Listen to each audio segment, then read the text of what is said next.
How Meghan Markle's style has changed to adhere to royal protocol. Since becoming the Duchess of Sussex in May and officially joining the royal family, Meghan Markle's fashion has undergone a dramatic transformation from her actress red carpet days to now. In part, that's due to both royal protocol and unwritten expectations about how the family dresses for work events representing the Queen. Of course, some of the changes in her clothing are probably her own choices. She is a human woman, after all. Despite reports that Meghan has broken protocol for showing her shoulders or this or that, Mike Meyer, Beaumont Etiquette's founder, director and a British-American trained by a former member of the Queen's household, told Elle.com that Markle actually hasn't ever broken royal etiquette. She's doing a fantastic job, Meyer said. People sensationalize and make stories about the smallest movements when really, she's done amazingly. Where she's in just 1 year is pretty incredible. At the end of the day,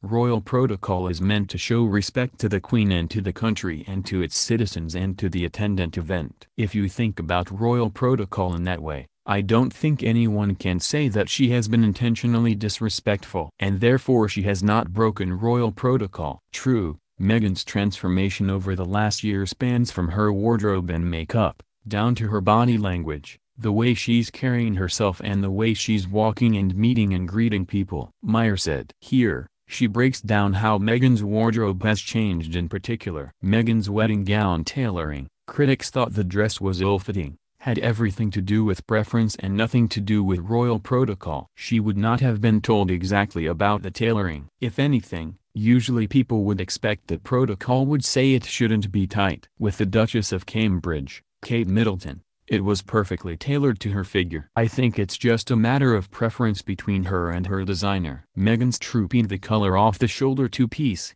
despite reports, did not break protocol. It just broke tradition. There's no actual protocol. And that was her version of formal attire. There was nothing that said you have to have your shoulders covered. She dressed respectfully, although it was a little bit more skin than we'd ever seen traditionally worn at Trooping the Colour. If you look back at all of the female royals throughout history at Trooping the Colour, we haven't seen an outfit quite like that. Meghan gets the final say with what she wears, but she now has a team of aides presenting her with appropriate options. In regards to Trooping the Colour and really any event, they would not have given her the option to do something disrespectful. She has an entire team of aides that call in pieces. They would have pulled appropriate pieces. The palace is very involved in what she wears and her presentation, and of course she has the final say, but there wouldn't have been any of her breaking rules. Meghan can no longer accept freebies. Sometimes dozens and dozens of pieces are laid out for her by aides for events. She picks them out, tries them on, and anything that doesn't work goes back. She doesn't get freebies like she used to. She literally is not allowed to take freebies. So everything goes back. Meghan is carrying smaller bags. As she attends more formal events, she's naturally going to take on a more formal dress code, Meyer said. So for instance, her handbag. We used to see her carrying these rather large bags that could fit so much. Now, we see her with very small bags, for many reasons. 1. The bags have to match the formality of the event, and 2. She has less to carry. She has a whole team of royal aides with her at all times to supply everything she needs. Meghan is no longer wearing sleeveless clothes. She used to wear a lot of totally sleeveless, strapless clothes. Now we see her with a tight sleeve or even a full sleeve. She's wearing longer hemlines. We used to see her a lot on the red carpet, which would have been a formal event for her then. In short, cute little skirts. Now we see her with conservative hemlines down to the knee or even below. And less revealing clothes,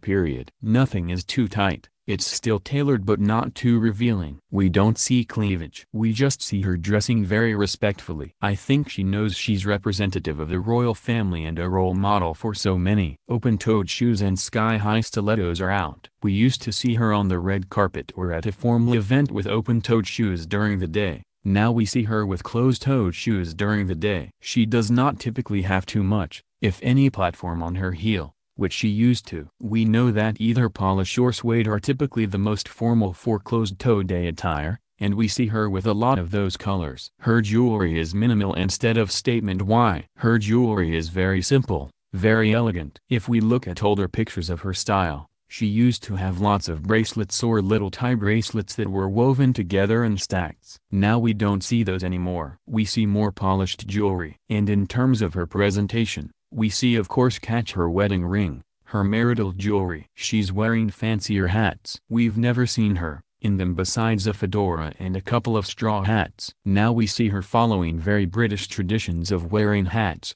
which really is cultural and shows respect for the formal events she's attending.